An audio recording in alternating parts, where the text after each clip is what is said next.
बात कही है कि जीवन में ऐसी सोच रखिए कि जो खोया, किसी ने बड़े कमाल की बात कही है कि जीवन में ऐसी सोच रखिए कि जो खोया उसका गम नहीं, जो पाया वो किसी से कम नहीं, जो नहीं है वो एक ख्वाब है पर जो पास है वो लाजवाब है।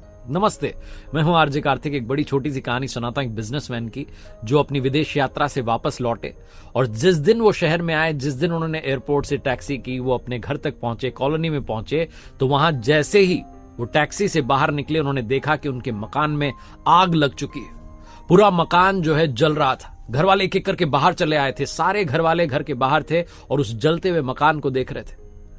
इन्होंने जैसे तैसे उस टैक्सी वाले को किराया दिया और वहीं पर खड़े खड़े रोने लग गए। रोते चले गए कि मेरे इतने सालों की कमाई सब कुछ जल गया, सब कुछ खाक हो रहा है, सब कुछ राख हो रहा है।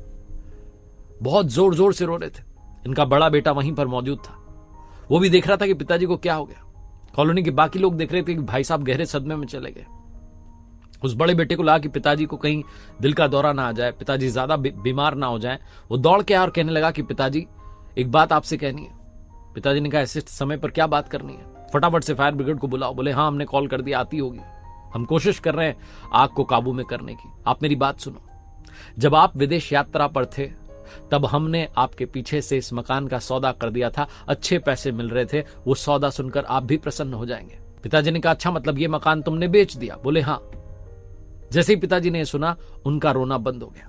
उन्हें समझ में आ गया कि अब तो खरीदार की चिंता है, अब अपना क्या लेना देना, मकान जल भी रहा है तो जले। अब तो खरीदार जाने, उसका पैसा जाने, उसका मकान जाने, अब तो हमारा इस मकान से कोई वास्ता नहीं। एकदम से उनका रोना बंद हो गया। कॉलोनी के बाकी लोग देखने लगे कि ऐसी क्या बात बोल दी बच्चे ने अपने पिता से, ये पिताजी रो ही नहीं रहे। उनका रोना बंद हो गया, चुपचाप हो गए एकदम से। और बाकी लोग जैसे दर्शक बन करके देख रहे थे, वो भाई साहब भी वैसे ही अपने मकान को जलता हुआ देख करके दर्शक की भूमिका में आ गए। कोई फर्क नहीं पड़ रहा था उनको। तभी उनका छोटा बेटा दफ्तर से दौड़ा भागा चला आया और उसने देखा कि पिताजी आ चुके हैं। आकर के उसने प्रणाम किया। बोले पापा आप आ गए? बोले हाँ हाँ मैं आ गया हूँ। छोटा भाई जो था बड़ा पैनिक में था कि देखो पापा क्या हो रहा है, ये क्या होगा, हमारा सब कुछ, सारी सेविंग सब खत्म हो रहा है। पिताजी ने कहा अरे क्यों परेशान हो रहा है, इधर आ मेरे साथ। साइड में लेकर के गए। उससे कहने लगे तुझे तो पता ही होगा। बोले हाँ हाँ पापा, इसका हमने सौदा कर दिया। बोले तो बस बेटा फिर क्या दिक्कत है, खरीदार जाने, उसका काम जाने, अपना क्या लेना देना। पिताजी बड़े रिलैक्स्ड मोड में थे।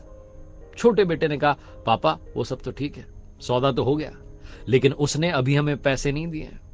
अभी टेक्निकली मकान हमारे ही पास है, हम ही इसके मालिक हैं।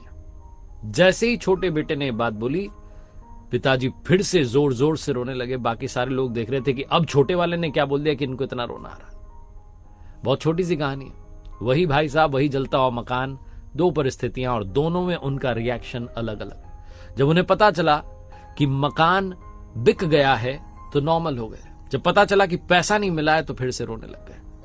इस दुनिया में असली दुख का कारण लगाव है, आसक्ति है, अटैचमेंट है। जिस दिन आप इस अटैचमेंट से दूर हो जाएंगे उस दिन चीजें आपके लिए आसान हो जाएंगी। छोटी सी कहानी बस यही सिखाती है। एक बार फिर से वही कहूंगा जो अक्सर आपसे